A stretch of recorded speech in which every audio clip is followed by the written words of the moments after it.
the Mint, Los Angeles, California, talking with Tim Reynolds. Hey. Fantastic solo career, some Dave Matthews work as well, a whole bunch of other stuff. What other bands have you played with? I mean, everyone probably knows. Yeah, the only ones that anybody would mostly have heard of are Dave. I mean, I recorded with some other people from Charlottesville. Greg Howard, we used to have an improv group that was just him and myself called Sticks and Stones, and recorded with Mike Sokolowski from Charlottesville, recorded with a guy from Santa Fe, and his, more like his concept, his band or whatever is called Tulku, and spelled Tulku. How come New Mexico? Why are you out there now? I just moved there almost 10 years ago just because it's so awesome, basically. The first time I went out there on vacation, I had friends tell me how nice it was, and I've never been there before, so it was like, okay, I'll come stay here. New Mexico is just very special, you know. Yeah, first time playing the Mint? Is this where you play when you come out here? Or? It's the first time I played here, yeah. Cool. And it looks like it'd be pretty cool. It's a nice little snazzy, classy joint downstairs. Yeah, I like a little places like this for acoustic guitar. I play a lot of the more bar kind of places here. And I don't know if they're bars, you know, like the Key Club and the House of Blues and some Music Store, McCabe's. That's all that comes to mind, but there's probably a few more. Cool. Let's start the show off with a song. One of your tunes. What do you want to hear? Something off the new record? Something off an old record? TR3? What do you feel like hearing? Oh, a song, huh? Yeah. Play Indoctrinate from the new CD, if you get cool. that. That's pretty much more like what this show will be. You just heard some Tim Reynolds, new music off Parallel Universe. 2 different CDs, sonically different. One's got a little more experimental. The other one's got, it's all electric guitar though. And your tour's acoustic. Yeah. How does that work? How are you pulling off the songs? Well, I've done actually, like I started doing a lot of that music live probably a year before I made that record was finished, and I kind of spent a long time doing it, and then I released it, and I played, you know, a lot of gigs with drum machines and electric, and cool. And it just kind of, I'm just kind of person, since I don't have a record company telling me I got to do something, as soon as I change the way I want to do it, and the way those shows were structured was it was already an hour of acoustic, and then mostly just a half an hour of some of those songs, you know, and then maybe a few others, and so the show was already structured around being acoustic. And the tour before that, it was like half and half, and then the tour before that, it was all electric. But I also just realized when I played more electric and it was drum machines, it was just like one of those things. It didn't really work as far as having people show up. I realized that, you know, they're expecting more acoustic, or maybe that's a subjective judgment, but it seemed like that. It's like the Pavlovian thing, you know, like I think people are more into hearing the acoustic, so I just kind of. Also, after using the drum machines, it kind of ties you down to using the songs you program. So I just kind of wanted to drop a half an hour. And for me, the plus was to play more 12 string, because that was really the thing that inspired me to play a lot more acoustic. So I just kind of redone some of those songs. You know, to me, it's all like so similar, even though records are different. You know, and whatever. It's all just music, whatever you play it on. It's you know, it's like the Aboriginal people. They don't even use the instruments. They go like on their walkabout. And there's one book I read where this lady went with them for a while, and they were like, there's going to be a concert tonight, and they're walking in the desert, and she's like, wow, where are we going to see a concert? And they're like, oh, you're going to see a concert. And then they start to settle down for a camp, and she's like, where's the concert? Because, oh, in a little while. And they start picking up stuff, and they start making instruments. That's pretty cool. Then they play that night. They have a big wild thing, and they're just like, oh, you know, crazy. Just like, wow. At the end, the next day, they take apart their instruments, put them back right where they found them. Huh. And they leave like nobody came. That's pretty cool. So I just think that's a great thing. And then she asked him later, well, what's all with that? She goes, well, the music is inside us. That's just what we bring it to, how we bring it, you know. So that's kind of an idea with electric drum machines or whatever. It's all the same, and I just kind of keep doing. Mostly, the most consistent thing is probably playing acoustic, and I use a lot of other things around it. So I just kind of I reached I don't want to call it level, but maybe a saturation point for myself playing with the drum machines and the electric, and I just to learn more music and, you know, to just go on and move on and do something that I've already been doing and just kind of expand on it a little more, because I felt like I was kind of leaving it by the wayside and really getting into the electric and the drum machines, which I still do all the time, and I never stopped doing it. But I also realized it's a little harder to play the acoustic, and so a little more of a challenge for that last half hour to take the energy up. And I realized there's one gig that made me kind of realize how I can do that. It was playing at Aspen. It was in the Hunter S. Thompson town. I felt like the whole audience was Hunter S. Thompsons, because they were all like really just drunk and partying, you know. And it was like acoustic guitar, and I started just pulling out shit out of my ass, literally, like some old songs that that I like. Yeah. You know, and I realized that they were covers, but people liked them. I liked them, and I'm sure I didn't play it like the artist because I can't. But the Tim Reynolds will play it. Kind of. Something like that. Certain songs that I literally grew up with. Like I'm playing this song now by Sam and Dave called "Hold On, I'm Coming," written by Isaac Hayes. Nice. But that's the first record, one of the first records I ever heard, and I got high on the music. I was like, man, this is something. It just made me want to rock and go to school all hot, happy. So I just started doing that spontaneously at a sound check at that gig. And I thought about it later. Well, let me go forget the record and see what that's about. And I finally figured out. I said, I could do this. And I don't even think, it's just something that's part of my cellular body, that kind of, you know what I mean? So there's always a search for music that's like that. So I don't really have to learn it. I just kind of figure it out, and my body already remembers it. That's a fun thing to do, but you never know which one's going to be like that and which one's going to fool you, and you can think you got that going on. Any covers coming out tonight? You do that Sam and Dave too? Oh, yeah, I do that a lot, because that's when it's not hard. I don't have to think about if I'm singing in key or not, because it kind of doesn't matter, because it's just, I feel it, Yeah. And I'm always trying to work on new ones, Well, let's play that Sam and Dave tune right now, the original. What's that? Let's play that Sam and Dave tune. All right, yeah. It's a cool song. Hold On, I'm Coming. It's wicked. The groove and its vocals and everything. I want to talk about Dave for a second, okay. Just because, that's how I heard you for the first Sure. time. Keep What's your talking. favorite experience in the studio with him? What's your favorite tune? I know you've worked on most of his records, so... It's a lot, because it's just fun to do that kind of stuff. I remember when they were recording Crash, and I know that's his most, popular song, that if somebody is tired of them, that's probably the one they'll go, man, I don't want to hear that again. But I remember when they recorded that song, man, this song is that thing, and it's just a happy song, no matter, even if it didn't have the same lyrics. The melody is all just magic right there, and I just remember, well, this is going to be it. What are you playing? There's other times when the record company kind of more figures out what you want it to be, and it's kind of like, oh yeah, it's going to be that one. Sorry, what was your question? What were you playing on it? Just guitar. That record was like, I just play guitar. Yeah.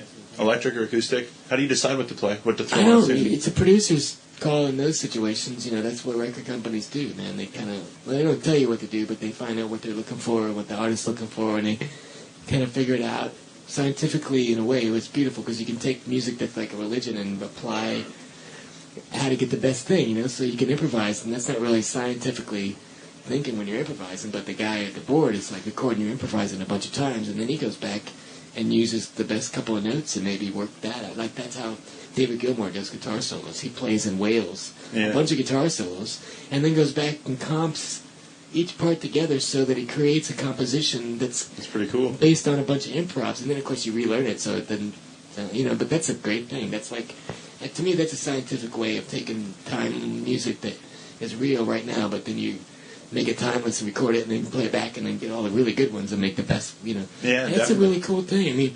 You don't approach everything like that, but there's other ways, like a jazz musician wouldn't do that. He would just play and that's the way it is, because that's the improv. That's how it's done, yeah, and exactly. they're both valid, for sure. Would you ever consider producing?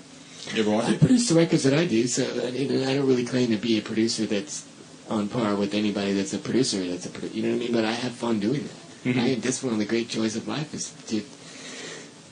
I don't really call it producing in a way because that's kind of a funny word because it's a loose definition. Some producers are just the people who pay for the album. Those are the executive. Yeah, the executive, like the movies, yeah. I'm almost, and you can see that in some labels that there's always this one guy executive producing, but he hasn't written any songs or he doesn't do any engineering or whatever. But anyway, it's all good. Cool. Let's play another song. Yeah. Maybe a song you worked with Dave on, a live one from the acoustic CD or a studio track, whatever you want. 41. It's a good sweet.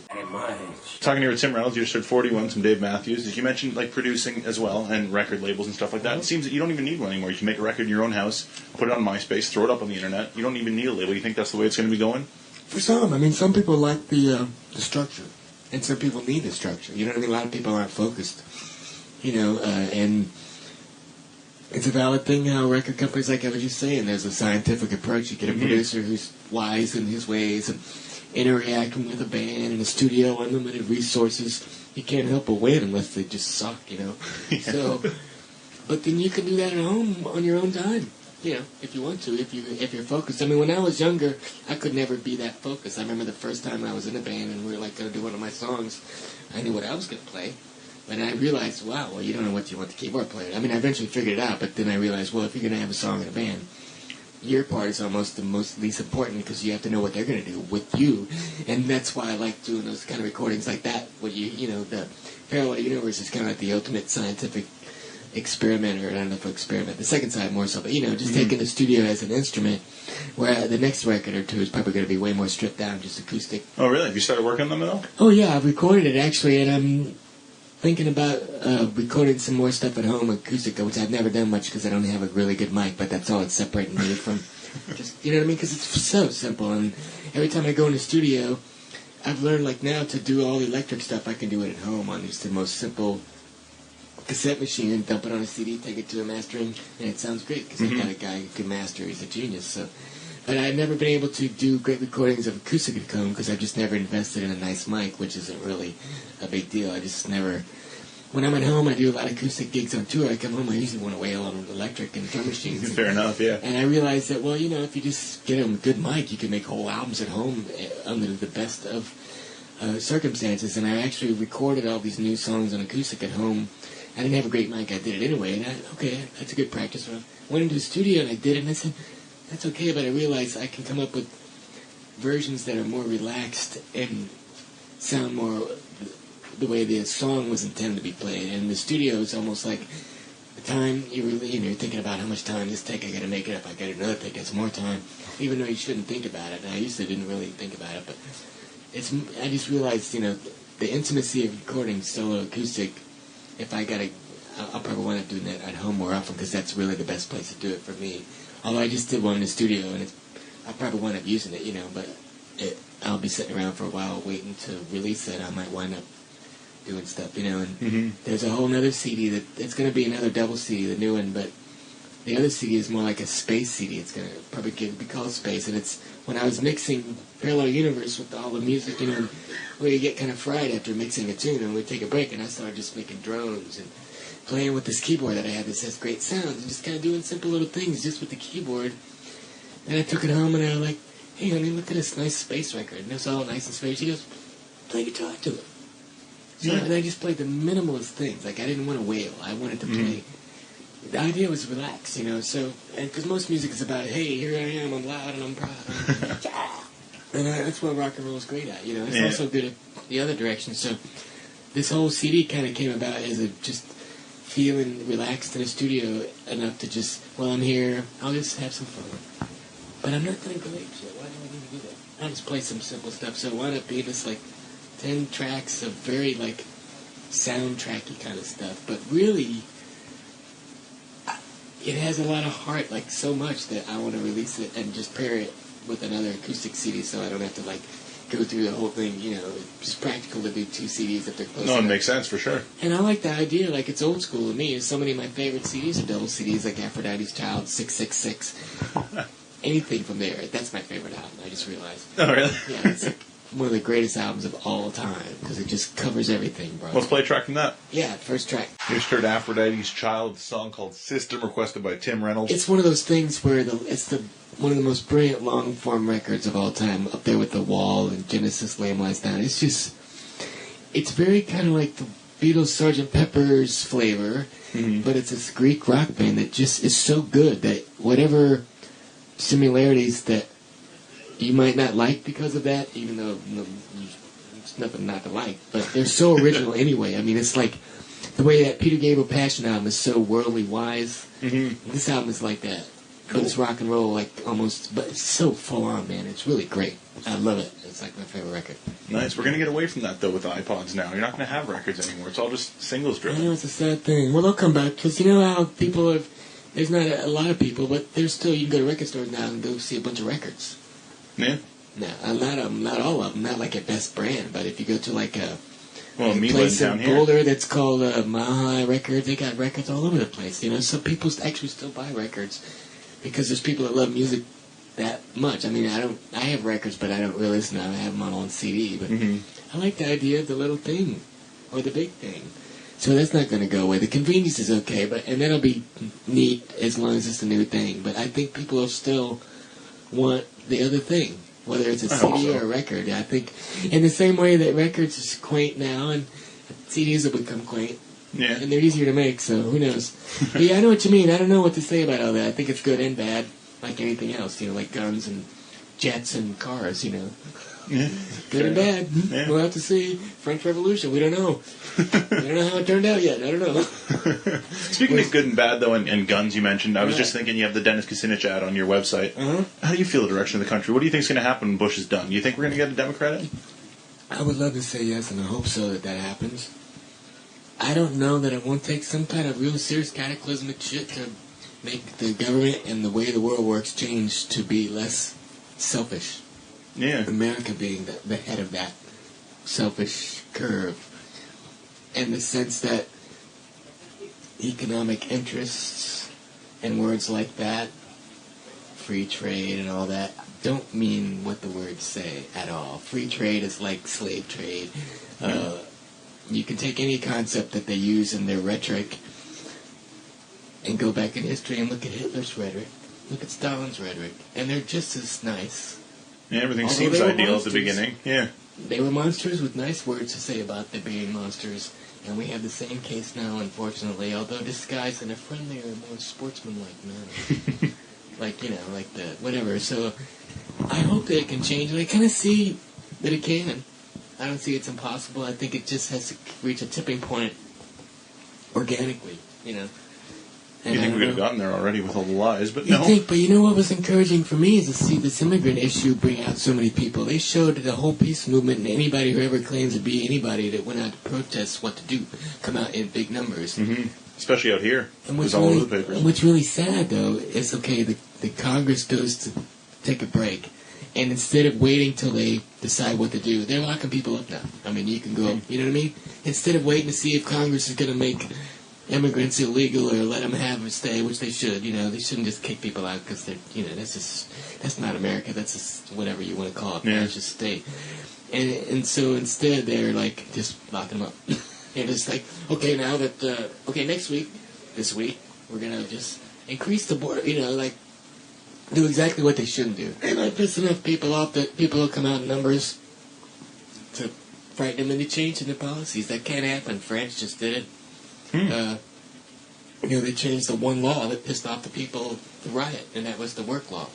Oh, interesting. They changed it, right? Because That's it's pretty now cool. not as general as it was. It's probably still not good, but they changed it enough. At least they're helping. They're Right, trying. so that's going to have to happen here, or I just don't think America will let itself become the fascist state that George Bush wants it to become, or if they take the kind of drastic measures that they hint at, I don't think it'll go the way they want, because this country ultimately doesn't put up with that kind of shit. It does to a large degree, but if you tip it to a certain point, it might not work. But I don't know. They would really have to lock up a lot of people. Yeah. Mostly anybody with a dissenting opinion, which they're trying to do, and they've been doing incrementally. But I don't know. It just makes you want to say, well, this world is... What's the next one like? That's Which a I'm bleak all outlook. about. I'm all about, I wonder. Read into that a lot, man. I'm into, in Tibetan Buddhism, the Tibetan Book of the Dead, it really gets into the openness of the other experience. And in a way, learning about that teaches you more about this side, Yeah, it makes sense. So, I like to read about that kind of stuff. and in a way, it gives you a different kind of grounding. Yeah. It isn't based on fear. It's more like continuousness. And just inevitable Yeah. continuousness, and there's layers and layers of dealing with it, and obviously governments have been going in bad directions, mainly selfish directions, and people don't like it, and there's always that thing, but the bottom line is that because they divide into left and right, labor, industry, they don't really address the real issue, and who owns all the money is the banks. Mm-hmm. Not like your little banks, but like the big Oh, corporations. like the World Bank, stuff like that, yeah. They control what's going on. The government doesn't print money. People think they do. Federal Reserve is not the government. It's Mm-hmm. private banks. So, and that has gone on in all of history by different names.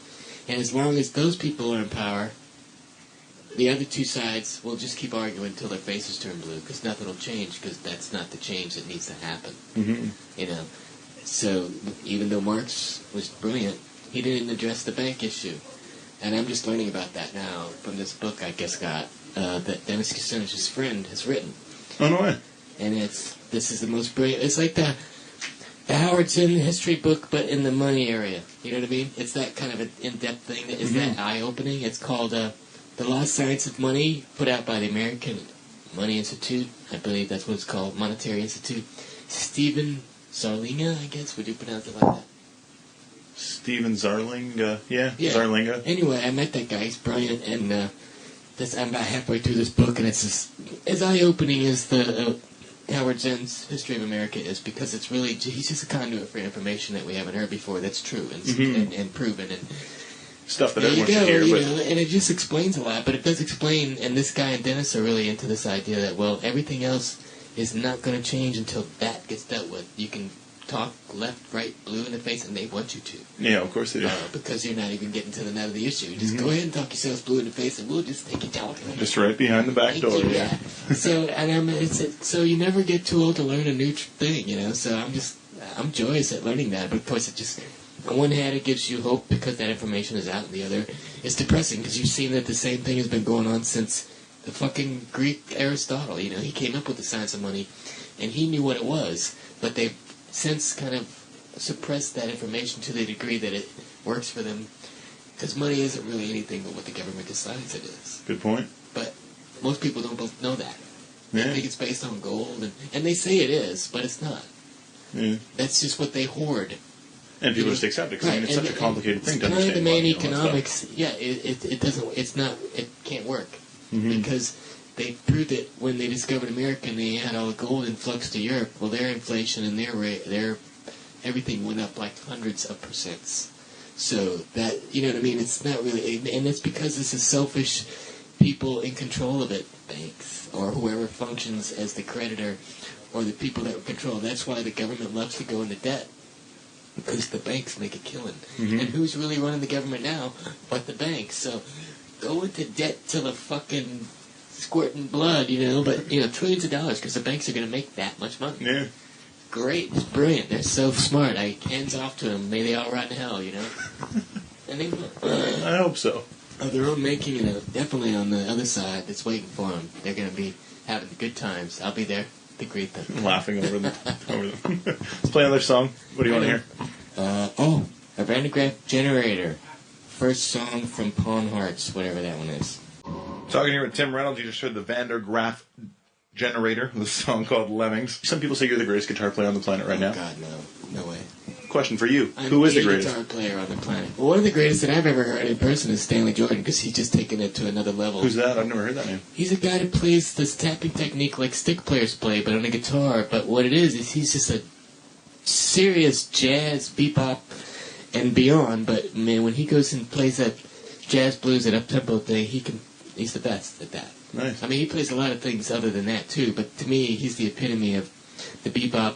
One guy, like, can play like a Art Tatum or Oscar Peterson on piano. I mean, I respect that, because I tried to play jazz for many years, and I realized that my soul is much more into, like, the more rock, you know, with a jazz influence, or rock with a progressive influence, or a world beat, but I realized I couldn't just stay into jazz and learn it as the ultimate thing, but he has, obviously, you know, and I respect that. He's just technically, you know, and he's not even, like, in the limelight, as it were, these days. He was more like an 80s, you know, but just amazing. A nice spiritual person, you know. I met him and played with him recently, and nice.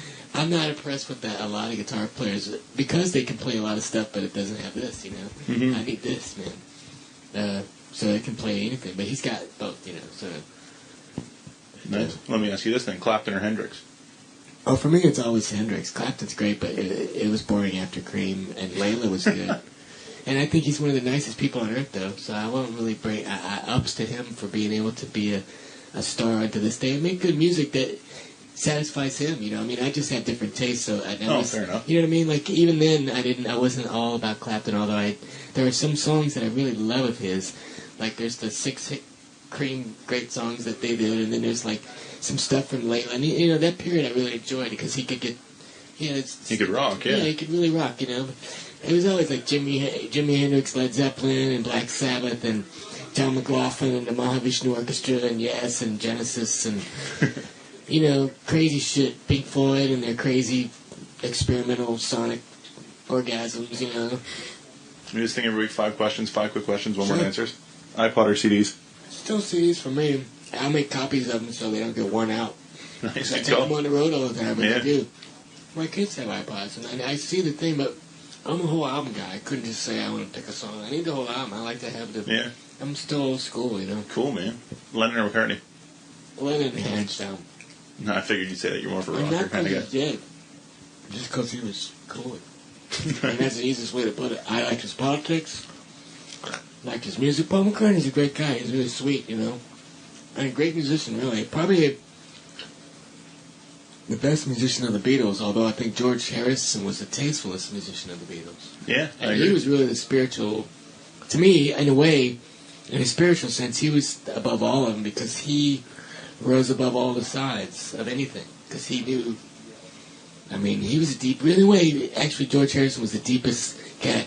John Lennon, to me, was the most tantric. Yeah, well, I think Harrison turned him on to that whole thing, that whole Indian music and He was the wise spiritualization. old brother that, not literally an age number, No, but the he younger turned one. him on to all that shit. And I thought he was also the best to deal with it because he was always spiritual. And I think that comes from hanging out with Ravi Shankar. And he kind of accepted all that, whereas Lennon rejected it. But I can relate to both sides because I accept and reject, you know. Mm-hmm. Lennon was great. God damn it. I love the collection of all his songs when there's all these kind of outtakes of him, you know, just doing silly shit. It's fucking great. Like him on some New Year's thing, he's in his house and he's got this crazy music in the background. He's talking about the walk. And he's doing like I am here for the walk. And we are talking with the walk. I would do, you know, it's just... He's into that kind of stuff, just stupid humor, yeah. He just enjoyed life. Cool. Speaking of enjoying life, the next question is alcohol or marijuana. Yeah.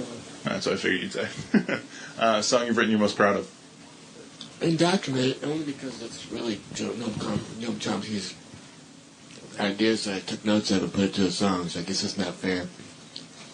The one I'm also most proud of is really an improv, and it's the last song on side one of Parallel Universe. Mm-hmm. Just because it's sweet and there's nothing to it except melody.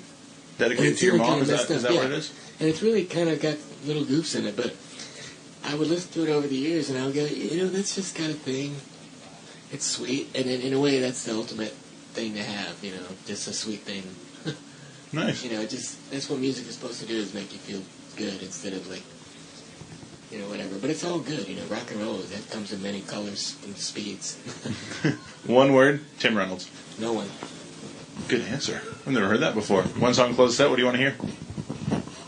Maybe play that Chomsky tune if you want. First song from Dash. Oh, from my record. Yeah, well, whatever you want to hear. Oh, Buddha of Compassion. That'll be nice.